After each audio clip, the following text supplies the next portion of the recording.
ಪ್ರಭು ಕ್ರಿಸ್ತರಲ್ಲಿ ಆತ್ಮೀಯ ಸಹೋದರ ಸಹೋದರಿಯರೇ, ಇಂದು ತಾಯಿ ಧರ್ಮಸಭೆಯು ದೇವರ ತಾಯಿಯ ಮಹೋತ್ಸವವನ್ನು ಆಚರಿಸುತ್ತಿದೆ ಮತ್ತು ನಾವೆಲ್ಲರೂ ಹೊಸ ವರ್ಷಕ್ಕೆ ಕಾಲಿಟ್ಟಿದ್ದೇವೆ. ಪ್ರಿಯರೇ, ತಾಯಿ ಮಗುವಿನ ಮಧುರವಾದ ಸಂಬಂಧ ಸರ್ವಕಾಲಕ್ಕೂ ಬಿಡಿಸಲಾಗದ ಬಂಧ. ತಾಯಿ ಎನ್ನುವ ಪದದಲ್ಲಿ ಅಪರಿಮಿತ ಶಕ್ತಿ ಅಡಗಿದೆ. ಮಮತೆ, ಪ್ರೀತಿ, ಕರುಣೆ, ವಾತ್ಸಲ್ಯ, ಸಂಯಮ ಮೊದಲಾದ ಗುಣಗಳಿಗೆ ಹೆಸರಾದವಳು ತಾಯಿ. ಬಡತನವಿರಲಿ, ಸಿರಿತನವಿರಲಿ, ತಾಯಿ ಇಲ್ಲದ ಜಗತ್ತನ್ನು ನೆನಪಿಸಿಕೊಳ್ಳಲು ಅಸಾಧ್ಯ. ಈ ಭೂಮಿಯಲ್ಲಿ ಕಂಡು ಬಿಡುವ ಪ್ರತಿಯೊಂದು ಶಿಶುವಿನ ಬಾಯಿಂದ ಮೊದಲು ಬರುವ ಪದವೇ ಅಮ್ಮ. ಅಳುವಿನಲ್ಲೂ ಮಗು ತನ್ನ ತಾಯಿಯನ್ನು ಅಕ್ಕರೆಯಿಂದ ಅಮ್ಮ ಎಂದು ಕರೆಯುತ್ತದೆ. ಯಾವುದೇ ಭಾಷೆಯಲ್ಲೂ ಅಮ್ಮ ಎಂಬುದು ಅತ್ಯಂತ ಮಧುರವಾದ ಶಬ್ದ. ಮಾತೃದೇವೋಭವ, ಪಿತೃದೇವೋಭವ, ಆಚಾರ್ಯ ದೇವೋಭವ, ಅತಿಥಿ ದೇವೋಭವ ಎಂದು ಹೇಳುವಾಗ ತಾಯಿಗೆ ಅಗ್ರಸ್ಥಾನ. ಕಾಣದ ದೇವರು ಊರಿಗೆ ನೂರು, ಕಾಣುವ ತಾಯೇ ಪರಮಗುರು. ತಾಯಿಗಿಂತ ದೇವರಿಲ್ಲ, ಒಪ್ಪಿಗಿಂತ ರುಚಿ ಇಲ್ಲ ಎಂಬ ಮಾತುಗಳು ಅದೆಷ್ಟು ಅರ್ಥಪೂರ್ಣ. ಇಂದು ದೇವರ ತಾಯಿಯ ಹಬ್ಬ. ಮಾತೆ ಮರಿಯ ದೇವರ ತಾಯಿ ಮಾತ್ರವಲ್ಲ, ನಮ್ಮೆಲ್ಲರ ಆಧ್ಯಾತ್ಮಿಕ ತಾಯಿಯಾಗಿದ್ದಾರೆ.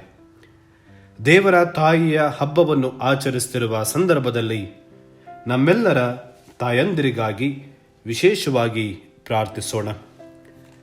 ದೇವರ ಪುತ್ರನ ಬದುಕನ್ನು ರೂಪಿಸಿದ ತಾಯಿ ನಮ್ಮೆಲ್ಲರ ಬದುಕನ್ನು ರೂಪಿಸಲಿ.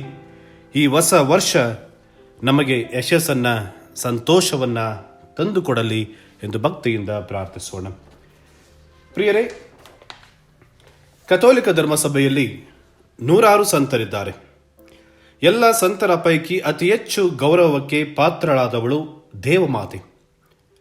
ದೇವರು ತಮ್ಮ ರಕ್ಷಣಾ ಕಾರ್ಯವನ್ನು ಮುಂದುವರಿಸಲು ಪುರುಷ ಪ್ರಧಾನವಾಗಿದ್ದ ಸಮಾಜದಲ್ಲಿ ಕೇವಲ ಪುರುಷರನ್ನೇ ಆರಿಸಿಕೊಳ್ಳುತ್ತಿದ್ದರು. ಆದರೆ ತಮ್ಮ ಮಗನನ್ನು ಕಳುಹಿಸಲು ಮರಿಯಳನ್ನು ಆರಿಸಿಕೊಳ್ಳುತ್ತಾರೆ. ಹೆಣ್ಣು ಅಶುದ್ಧಳು, ಪ್ರಲೋಭನೆ ನೀಡುವವಳು ಎನ್ನುತ್ತಿದ್ದ ಆ ಸಮಾಜದಲ್ಲಿ ಮರಿಯಳಿಗೆ ದೇವರ ತಾಯಿಯಾಗುವ ವಿಶೇಷ ಕಾರ್ಯ ನೀಡುವುದರ ಮೂಲಕ ಸಮಾಜದಲ್ಲಿ ಹೆಣ್ಣಿಗೆ ವಿಶೇಷ ಸ್ಥಾನಮಾನವನ್ನು ತಂದುಕೊಟ್ಟರು. ಕ್ರಿಸ್ತ ಮರಿಯಳ ಗರ್ಭದಲ್ಲಿ ಜನಿಸುವ ಮೂಲಕ ಆಕೆಯ ಮನಸ್ಸು ಮತ್ತು ದೇಹ ದೇವರ ಗರ್ಭಗುಡಿಯಾಯಿತು. ದೇವರು ಮರಿಯಳಿಗೆ ದಯಪಾಲಿಸಿದ ಅನೇಕ ಸೌಭಾಗ್ಯಗಳಲ್ಲಿ ದೇವರ ತಾಯಿಯಾದುದು ಅತಿ ಪ್ರಮುಖವಾದದ್ದು. ವಿಶ್ವವನ್ನು ಸೃಷ್ಟಿಸಿದವನಿಗೆ ಮರಿಯಳು ಜನನಿಯಾದಳು. ಸಕಲವೂ ಸರ್ವಶಕ್ತನಿಂದಲೇ ಸೃಷ್ಟಿಸಲ್ಪಟ್ಟರು. ತನ್ನ ಮಾನವ ರೂಪವನ್ನು ಮರಿಯಳಿಂದಲೇ ಪಡೆದುಕೊಳ್ಳಬೇಕಾಯಿತು. ಶೂನ್ಯದಿಂದ ಎಲ್ಲವನ್ನು ಉಂಟು ಮಾಡಿದರು. ಮರಿಯಳ ನೆರವಿಲ್ಲದೆ ಹುಟ್ಟು ಪಡೆಯಲಾಗಲಿಲ್ಲ. ಸಮಸ್ತವೂ ಸರ್ವೇಶ್ವರನಿಂದಲೇ ಅಸ್ತಿತ್ವಕ್ಕೆ ಬಂದರು. ಮರಿಯಳ ಮೂಲಕವೇ ಸರ್ವೇಶ್ವರನು ಭುವಿಯ ಮೇಲೆ ಕಾಣಿಸಿಕೊಳ್ಳಬೇಕಾಯಿತು. ಸರ್ವಕ್ಕೂ ಜೀವ ಕೊಟ್ಟಾತನಿಗೆ ಜೀವ ಕೊಟ್ಟಳು ಮರಿಯ. ಮರಿಯಳ ಮೂಲಕವೇ ಸೃಷ್ಟಿಯೆಲ್ಲವೂ ಮರು ಸೃಷ್ಟಿಯನ್ನು ಪಡೆದುಕೊಳ್ಳಬೇಕಾಯಿತು. ಹಾಗಾಗಿ ಮರಿಯಳು ದೇವರ ತಾಯಿಯಾದಳು ಎಂದು ನುಡಿದರು ಸಂತ ಆನ್ಸ್ಲೆಮ್. ಮೇಲಿನ ವಾಕ್ಯಗಳು ಸಂತ ಆನ್ಸ್ಲೆಮ್ರವರು ಮಾತೆ ಮರಿಯಳನ್ನು ಕುರಿತು ಆಡಿದ ಮಾತುಗಳು. ಪ್ರಿಯರೇ, ಇಂದು ನಾವು ದೇವರ ತಾಯಿಯ ಹಬ್ಬವನ್ನು ಆಚರಿಸ್ತಾ ಇದ್ದೇವೆ. ದೇವರ ತಾಯಿ ಮಾತೆ ಮರಿಯಮ್ಮನವರಿಗೆ ಈ ಶೀರ್ಷಿಕೆ ಒಂದು ಡಾಗ್ಮಾ, ಒಂದು ಅಧಿಕೃತ ಸತ್ಯ. ಮಾತೆ ಮರಿಯಮ್ಮನವರಿಗೆ ಸಂಬಂಧಪಟ್ಟಂತೆ ಧರ್ಮಸಭೆಯು 4 ಅಧಿಕೃತ ಸತ್ಯಗಳನ್ನು, 4 ಅಧಿಕೃತ ಘೋಷಣೆಗಳನ್ನು ಮಾಡಿದೆ. There are 4 dogmas concerning mother Mary. Mary the mother of God, virginity of Mary, immaculate conception ಮತ್ತು ಅಸಂಪ್ಷನ್. ಮಾತೆ ಮರಿಯಮ್ಮ ದೇವರ ತಾಯಿ, ಆಕೆ ಸದಾ ಕನ್ಯೆ ಮತ್ತು ಅಮಲೋದ್ಭವಿ ಮಾತೆ ಹಾಗೂ ಸ್ವರ್ಗಾರೋಹಣ ಮಾತೆ. ಮಾತೆ ಮರಿಯಮ್ಮನವರಿಗೆ ಸಂಬಂಧಿಸಿದಂತೆ ಇರುವ 4 ಡಾಗ್ಮಸ್, ಅಧಿಕೃತ ಸತ್ಯಗಳು. ಪ್ರಿಯರೇ, ಇಂದು ನಾವು ಮಾತೆ ಮರಿಯಮ್ಮ ದೇವರ ತಾಯಿಯ ಬಗ್ಗೆ ಧ್ಯಾನಿಸೋಣ. ನೆಸ್ಟೋರಿಯಸ್ ಇವರು ಕಾನ್ಸ್ಟಂಟಿನೋಪಲ್ ನಗರದ ಮಹಾಧರ್ಮಾಧ್ಯಕ್ಷರಾಗಿದ್ದರು.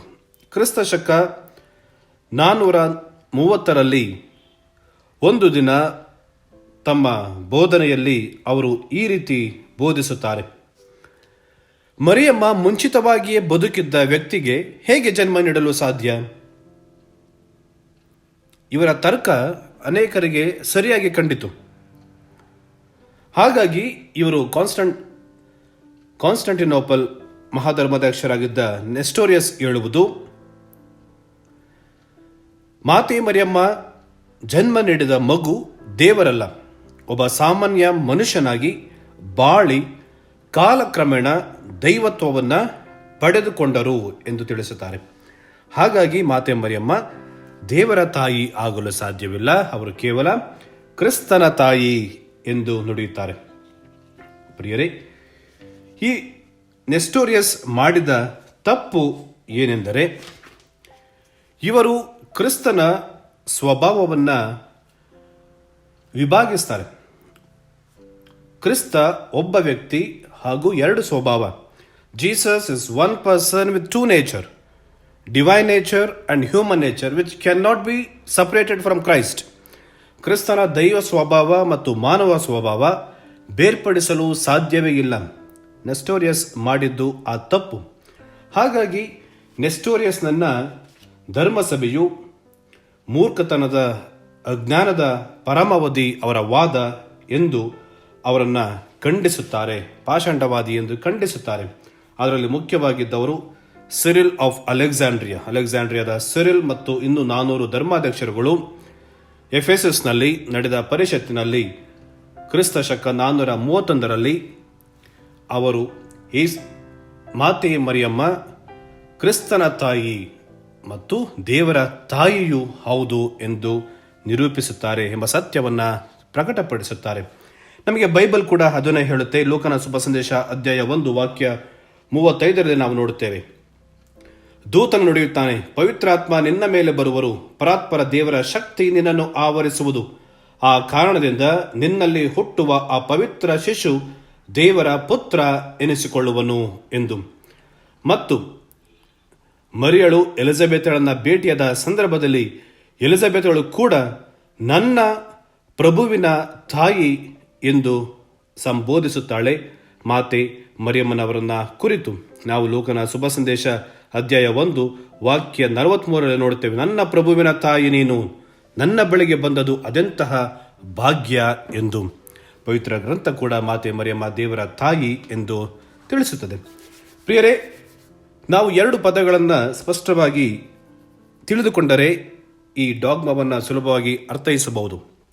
2 ಗ್ರೀಕ್ ಪದಗಳು, ಥಿಯೋಟಕೋಸ್ ಮತ್ತು ಕ್ರಿಸ್ತಟಕೋಸ್. ಥಿಯೋಟಕೋಸ್ ಥಿಯೋಸ್ ಅಂದರೆ ಗಾಡ್, ಗ್ರೀಕ್ ಭಾಷೆಯಲ್ಲಿ ಗಾಡ್ ಬೇರರ್. ಕ್ರಿಸ್ತಟಕೋಸ್ ಅಂದರೆ ಕ್ರಿಸ್ತನ ತಾಯಿ, ಬೇರರ್ ಆಫ್ ಕ್ರೈಸ್ಟ್.